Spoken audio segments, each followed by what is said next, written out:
Ara que ja tenim els gadgets que volem posar a la dreta o a l'esquerra del bloc, el que ens interessaria ara és canviar aquest format. Recordeu que quan vam començar el bloc vam triar una sèrie de plantilles, només teníem aquelles per triar. Doncs bé, ara si anem al panell de control del nostre bloc, anem a format, veureu que si aquí hi ha una opció que diu tria una plantilla nova. A la que ens posem aquí veurem que hi ha les mateixes plantilles del començament quan vam crear el bloc, però amb moltes més opcions. Per exemple, aquesta és la meva, que vaig triar. També tinc, si aquest és el fill d'en Moto, també tinc el senyor Moto, que és la mateixa però en gris, o la senyora Moto, que és la mateixa però en rosa. Aquesta era la meva. Molt bé, però a part d'aquestes opcions que tenim aquí, també tenim gent que es dedica a fer i a dissenyar noves plantilles. El que farem és anar cap a aquestes pàgines i intentar buscar-ne alguna que s'adeqüi al nostre tema, alguna que ens agradi i la puguem col·locar en lloc d'aquestes predeterminades que tenim aquí. Per exemple, aquesta pàgina web, SpecBoy, és una revista de disseny, té aquest post que diu 50 temes per blogger. Us he deixat l'enllaç a sota del vídeo i aquí hi ha temes realment espectaculars amb moltes opcions que no sembla que siguin del blogger. Ja la descobrireu. Una altra podria ser aquesta, Blogger Templates, btemplates.com, que també tenim moltes opcions diverses, moltes pàgines i, fixeu-vos, 151 pàgines de plantilles de tot tipus pel nostre blog. També una altra podria ser bloggertemps.net. Aquesta ja me l'he mirat perquè hi ha un disseny que potser m'aniria bé a la meva pàgina. Per exemple, pàgina 4, tenim el disseny Garden, tenim aquí baix, i el que faré és el mateix que faria amb aquestes altres pàgines. Clico al disseny i busco l'opció de descàrrega. La descarrego.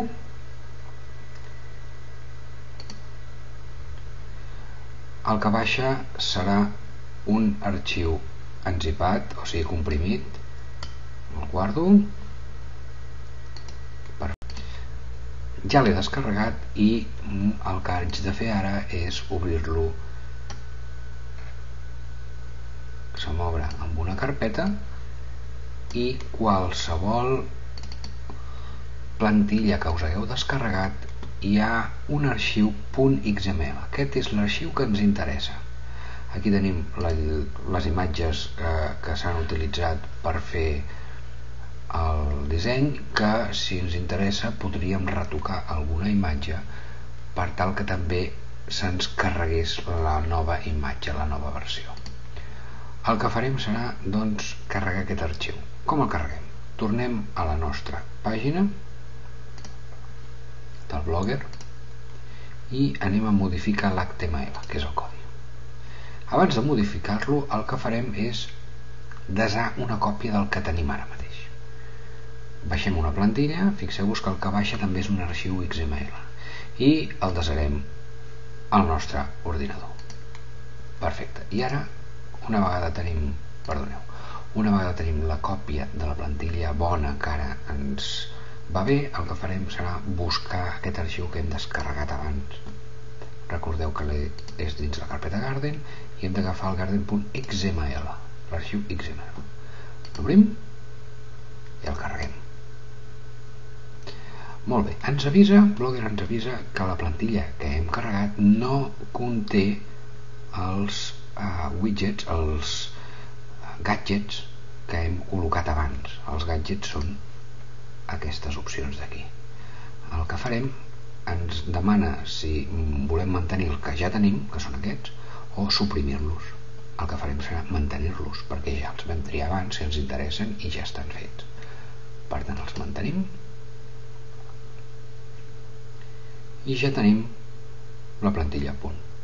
Podríem mostrar el bloc per aquí o simplement actualitzar el bloc i veure la nova versió. Molt bé, fixeu-vos, primera notícia, no apareix la barra del Blogger. Segona cosa, aquestes opcions estan en anglès, les podria retocar si vull, i m'han aparegut altres gadgets a l'esquerra que no m'interessen, com per exemple els labels i els followers. M'ha canviat el bloc archive en anglès, això ho ha mantingut. Pot ser que segons quina plantilla us descarregueu us canviï les opcions per defecte en anglès. Molt bé, blocs interessants no me n'apareix cap, hauré de col·locar-ne algun, i tot l'altre apareix correctament. Sempre s'ha de mirar. Si ens quedés tot desorganitzat i tot mal fet, el que faríem seria tornar aquí i carregar la plantilla que ens hem desat com a mostra de seguretat.